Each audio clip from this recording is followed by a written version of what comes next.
Sabia que as doenças relacionadas à demência, além de afetarem a parte cognitiva, como memória, também podem afetar a comunicação e o ato de engolir, a deglutição.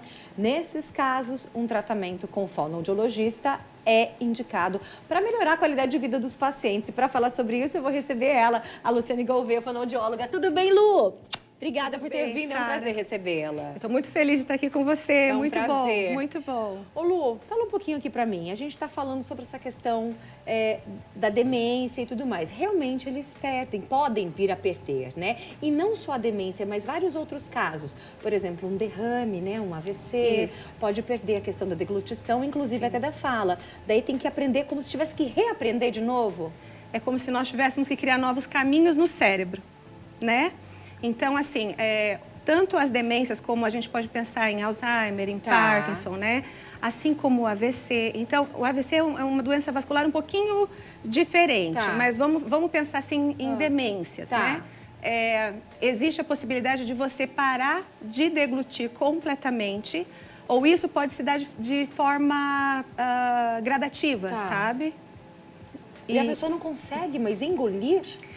Mas então, por quê? Por causa da musculatura? A musculatura passa, dependendo da patologia, por exemplo, a gente pode pensar no Parkinson. Existe uma rigidez de toda a musculatura do corpo. Então, aquela rigidez que a gente vê, Sara, tanto de membros superiores quanto membros inferiores, essa rigidez também acomete a questão das articulações. Então, a gente precisa pensar que mastigação, nós precisamos da articulação temporomandibular, a tal da ATM, né?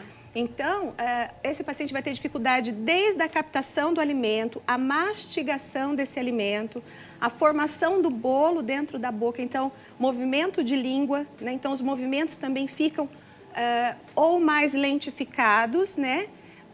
E existem também o problema quando é mais para uma hipotonia, existem algumas demências que elas deixam a musculatura mais flácida, vamos dizer assim, né? Então, por exemplo, quando a gente pensa no Alzheimer, aí a gente tem existe uma fase flácida, né?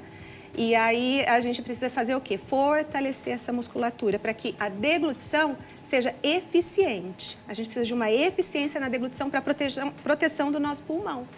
Daí a indicação da fonoaudióloga é através do médico que indica ou, de repente, as pessoas já podem, quem tem pacientes com Alzheimer, já podem ir direto contatar uma fonoaudióloga? Pode ir direto, pode ir direto. Acontece sim dos geriatras, os neurologistas. Já indicam.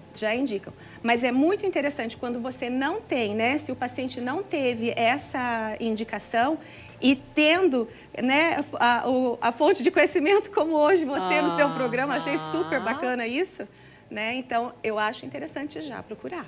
E são exercícios mesmo que são feitos? E como a gente vai na academia e pega um músculo, pega um peso e vou fazer exercício para musculatura. A gente vai fazer também para fala e para poder fazer o processo de deglutição, que é colocar o alimento na boca, abrir, mastigar, né? Ensalivar e depois engolir. Porque a gente faz tão automaticamente, a gente não para pensar que isso afeta e que tem gente que não está conseguindo nem fazer mais isso. Mas dá para reabilitar isso? Dá para voltar? Dá para voltar. No caso de demência, a gente tem que pensar assim, né? Por exemplo, existem doenças que são neurodegenerativas. O que significa isso? Existe uma evolução né, da doença e à medida que ela vai evoluindo, vai agravando os casos. Por isso é importante, Sara, toda vez que você tem um diagnóstico, né, de demência, seja ela, nós temos mais de 250 tipos de demência. Porque você fala demência, eu penso no Parkinson e no Alzheimer, tem mais? Tem mais. Então, assim, mas o que é o mais importante? Você tem, por exemplo, hoje está se ouvindo muito falar, por causa de um ator, né, americano, a demência frontotemporal, né? Eu tenho na minha família, por exemplo, um caso de demência frontotemporal. Então, o que acontece? O mais importante nisso tudo de trabalhar a questão da mastigação, deglutição, é por causa do pulmão, Sara. Porque se esse paciente broncoaspira, que a gente fala, né? Então está comendo ali, de repente começa a engasgar. Ou então, sabe aquela pessoa que come e em seguida ter se alimentado começa com tosse, crise de tossezinha? Ou então fica aquele limpando a garganta o tempo todo?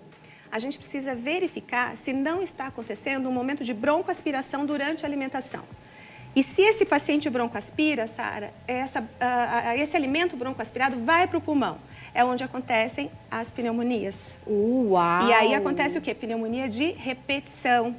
Então, é tão importante, né, tratar. Isso é muito sério. É muito sério. Em algumas demências, o índice de mortalidade, o índice de óbito desses pacientes é altíssimo por pneumonia. Decorrente da broncoaspiração. Meu Deus, Lu. Ô, Lu, e o Sistema Público de Saúde oferece também? Tem, mas assim, é mais difícil, né, Sara?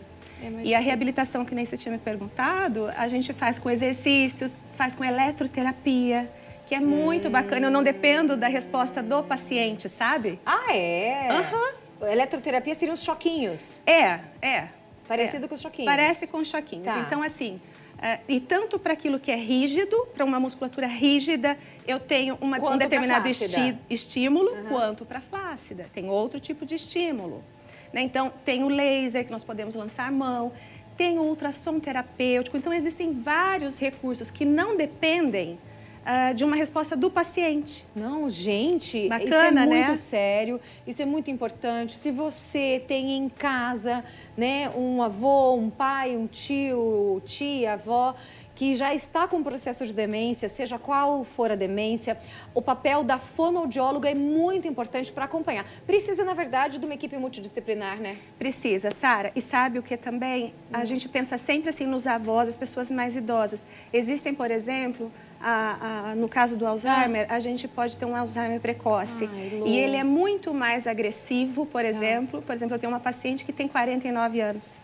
Você vai voltar, né? Vamos. Você vai voltar, né? Então, por favor, dá beijo.